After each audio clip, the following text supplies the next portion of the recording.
Bonjour, je suis l'Algérie et je me trouve au nord de l'Afrique. Ma capitale est Argel, qui est la ville la plus peuplée du pays. Le climat est très chaud et c'est au sud. Mais au nord, on a la saison de pluie de mi-septembre à mi-mai. Par rapport à la langue, l'arabe dialectal est la langue officielle. Mais de nombreux Algériens parlent tamazight, qui est la deuxième langue officielle. Le français est encore utilisé par de nombreux Algériens, en particulier dans l'administration. Donc, le français comme l'arabe sont des langues des affaires. Maintenant, on va parler un peu de culture. Dans le plan musical, l'Algérie est réputée pour son riche répertoire. On y trouve plusieurs styles de musique, comme classique arabe andalou, le raï, la musique kabyle et le chabi, et la musique moderne, comme le rock, le rap et d'autres. Et bon, j'ai cherché une chanteuse comme exemple. Elle s'appelle Souad Massi, qui a des chansons en arabe comme en français. Par exemple, Gia Onta, je ne suis pas sûr si ça c'est la prononciation, et Le Bien et le Mal, qui font partie de son album Deft. Et par rapport à la gastronomie, on a le plat le plus connu de la cuisine algérienne, le couscous. Ce plat est fait à base de sémoule, de légumes, des épices et de la viande. Et bon, c'est tout. Je vous invite à connaître la culture algérienne. Wandon. Bonjour à tous, je vais vous parler sur le pays francophone Kavanda. Le Kavanda est l'une des 18 provinces de l'Angola, située à l'extrême nord du pays. La capitale est située sur la côte dans le sud-ouest du territoire, sur la rive droite du fleuve Belle ou le Land. L'économie de ce pays est composée par le pétrole, étant donné que la production du pétrole du Kavanda pour le 60% de la production pétrolière angolaise est composée par le gaz, potasse, phosphate, manganèse, fer, diamant et l'or. La langue officielle est le portugais, mais le français reste plus important que l'anglais. Une large part des habitants parlent français et 90% des rares alphabétisés parlent ainsi français entre 10% portugais. Finalement, concernant le drapeau, en tant que province de l'Angola, le territoire ne dispose pas d'enseignes spécifiques, mais un drapeau tricolore portant en son centre le monument du traité de Simulomboco est proposé par le Front de la libération de l'enclave de Kavanda qui est opposé au gouvernement anglais. Merci beaucoup. Bonjour les amis, aujourd'hui je vais parler un peu de mon pays, le Cameroun. Le Cameroun est un pays en Afrique centrale, la capitale est Yaoundé. Normalement on dit que le Cameroun est comme une petite Afrique. C'est à cause de la grande diversité culturelle, linguistique, climatologique, minière, etc. Le climat là-bas est de type équatorial. Ça veut dire qu'il fait chaud toute l'année et en été il pleut. Le climat, bien sûr, est parfait pour la production agricole. À propos de langues, l'anglais et le français sont les langues de statut officiel. Mais la plupart des gens sont francophones, le 80% en fait. Mais c'est important de savoir que le français n'est pas notre langue maternelle. Et au début, on acquit une langue locale et après, on apprend le français. Ça veut dire qu'on est bilingue. Je voudrais vous présenter quelques images de l'île touristique, mais malheureusement, le tourisme n'est pas populaire au Cameroun. Je pense qu'on est surtout bien connu grâce à l'équipe de football nationale, les Lions Indoptables, et grâce aux autres disciplines sportives aussi. Mais bon, c'est tout ce que je veux dire. J'espère que l'information soit intéressante pour vous. Et bon, à la prochaine. Au revoir. Je vais vous partager quelque chose de curieux sur la Côte d'Ivoire. Mais est-ce que le Vatican se trouve en Côte d'Ivoire? Et oui, je vais vous dire pas exactement parce que oui, c'est vrai que tout le monde le connaît comme le dôme de la basilique de Jean le Sucreux. Et c'est une construction qui a duré 300 et s'est terminée en 1989. Est une réplique du Vatican, mais il était situé en Afrique de l'Ouest. Mais qui l'a construit? C'est une œuvre de l'ancien président de la Côte d'Ivoire. Il s'appelle Félix Houphouët-Boigny. Il était très catholique et c'est pour ça que sur les vitres, vous pouvez le trouver à côté de Jésus-Christ. Ce sont 7 hectares de meilleur marbre. Il y a 127 colonnes et il y a une colonnade de Bernin. Et oui, c'est vrai qu'il y a de la place pour environ 7000 personnes assises. Oui, et je vous recommande cette basilique, c'est merveilleuse et auteur, vous pouvez apprécier l'environnement. Salut à tous! Aujourd'hui, on va en découvrir un petit peu plus sur Madagascar en tant que pays francophone. La République de Madagascar est un pays réputé pour sa faune exceptionnelle. Celle-ci est mise en valeur dans un dessin animé éponyme. Mais on va découvrir la place de la langue française.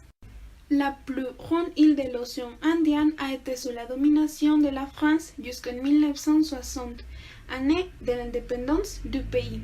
Le français est devenu une langue officielle et tout a commencé dès le début de la colonisation du pays en 1895. À l'époque, le général Gallieni avait décrété que l'enseignement dans les écoles devait se faire en français. Puis, le pays a intégré l'Organisation internationale de la francophonie en 1989. La langue française, c'est aussi la langue des affaires et de l'administration.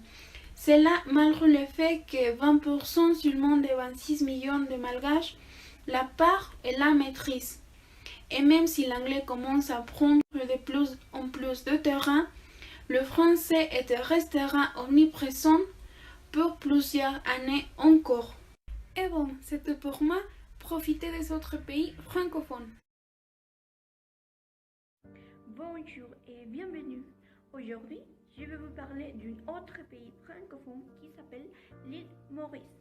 Pour commencer, l'île Maurice est un état insulaire de l'Afrique australe situé dans l'océan Indien, à l'est du Madagascar.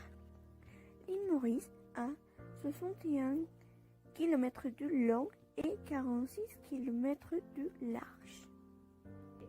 Saviez-vous que l'île Maurice est multilingue? C'est-à-dire que la plupart de la population parle plus de 2 langues. Le français qui est plus parlé dans la vie quotidienne, l'anglais, et il y a des autres langues comme langue indienne et chinoise. Si la plupart des photographies de l'île représentent les plages de sable blanc et le lagon turquoise, la couleur par excellence de l'île reste le vert. Environ 85% de terres arables sont couvertes de canne à sucre qui produisent environ 60 000 tonnes de sucre par an. Le dodo comme un symbole national. Le dodo, espèce disparue d'oiseau inapte au vol qui était endémique de l'île Maurice, a devenu inapte au vol en raison de l'absence de prédateurs et la facilité de se nourrir avec des fruits tombés au sol. Aujourd'hui, le dodo est un des symboles nationaux qui a une place sur le blason du pays. Et vous, connaissez-vous une autre anecdote sur l'île Maurice? Bonjour, je m'appelle Marianne et je vais vous donner 5 curiosités de la Mayotte. La Mayotte est située dans l'océan Indien et dans les canaux nord du Mozambique entre le Madagascar et l'Afrique. En 1941, Mayotte était la propriété d'un sultan qui l'a vendue à la France. Et c'est pour ça que Mayotte est française. La Mayotte est ainsi devenue la deuxième maternité de la France. Aujourd'hui, 60% de sa population a moins de 20 ans. Les femmes représentent le pouvoir. C'est une société matriarcale. On trouve intéressant que la Mayotte est le seul département français qui pratique l'islam.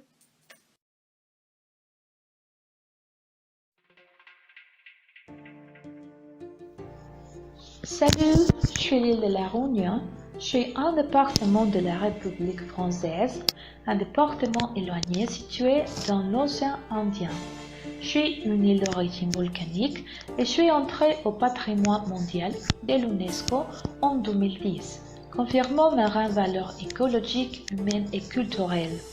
Je culmine à 3071 mètres dans le piton de Niège, dans mon centre. À mon sud-est, le piton de la Fournaise est l'un des volcans les plus actifs au monde, ce qui est à la fois un rein très touristique et en même temps un danger constant.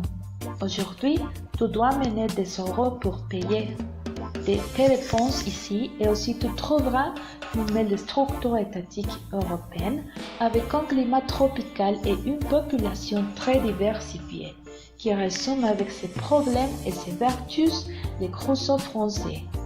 Mon secteur économique est aujourd'hui le tourisme. Alors, qu'est-ce que tu attends? Quand tu viens, je te montrerai une histoire très intéressante sur la vanille mexicaine, dont les racines poussent dans mes entrailles. Au revoir. Comme vous savez, le Sénégal est un pays d'Afrique de l'Ouest. Il existe une grande diversité linguistique à travers les langues au Sénégal. 5 millions de Sénégalais sont francophones, soit 37% de la population du pays, ce qui en fait la deuxième langue la plus connue au Sénégal après le wolof. En wolof, la teranga est le mot qui désigne l'hospitalité et la générosité d'esprit qui informe sur la façon dont les invités sont traités et les ressources sont partagées. La nourriture est généralement mangée avec les mains et les bonnes manières imposent que les personnes mangent uniquement dans la partie du bol qui se trouve juste devant elles. Le plat national est le tibouillon, le poulet jasse et les mafés sont également typiques. Les boissons locales sont les bissap à base de fleurs de hibiscus et les bougies à base de fruits de baobab. Flach est la meilleure bière locale. Saint-Louis, la première colonie française d'Afrique de l'Ouest, possède un charme historique unique. L'île de Gorée, historiquement désignée par l'UNESCO avec des bougainvillées et des bâtiments coloniaux.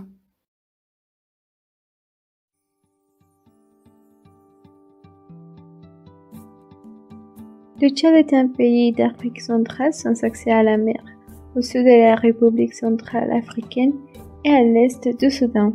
Sa capitale est N'Djamena et le Tchad constitue un point de passage entre l'Afrique du Nord et l'Afrique subsaharienne. C'est le 5e pays le plus vaste d'Afrique. Une grande partie du Tchad est couverte par le désert. Le massif de Tivesti est un massif montagneux du Sahara central situé au nord du Tchad. Son point culminant, c'est le Mikoussi qui offre un point de vue panoramique du désert. Les lacs de Mianga sont une série de lacs situés en plein désert du Sahara, au nord du Tchad, entre les massifs de Tivesti et le Nudi. Ils sont constitués de lacs Onyanga Kébir et Onyanga Seri. C'est entendu d'eau qui composent une cinquantaine de lacs salés. Ils sont célèbres pour leurs reflets bleus et verts qui offrent un panorama spectaculaire.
Et bon, pour finir, je vais vous présenter le pays qui s'appelle Burkina Faso.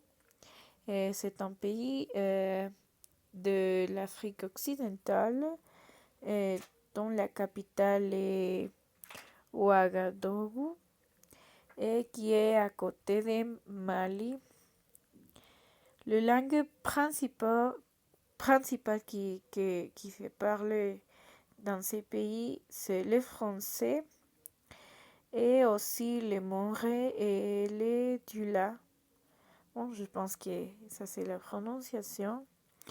De l'argent, il a le franco de l'Afrique occidentale qui est comme 35 centavos mexicanos. Et bon, c'est un pays très, très intéressant. Et si vous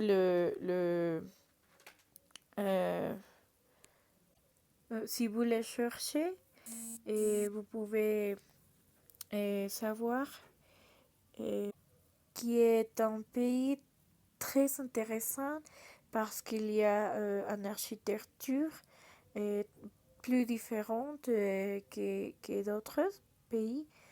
Et il y a plus d'objets, des sculptures de bois et en France. Et bon, cette architecture que j'ai déjà parlé, c'est avec de la terre. Et aussi destaque parce qu'il y a bon, de la musique et de la danse très intéressant de ce pays. Et bon, un fait intéressant, la Burkina Faso a été un territoire conquis par la France, et ceci jusqu'à son indépendance en 1960, quand il a changé son drapeau et son hymne national. Et oui, c'est pour ça que ce pays destaque quand nous parlons de la France. Et c'est tout, merci pour voir.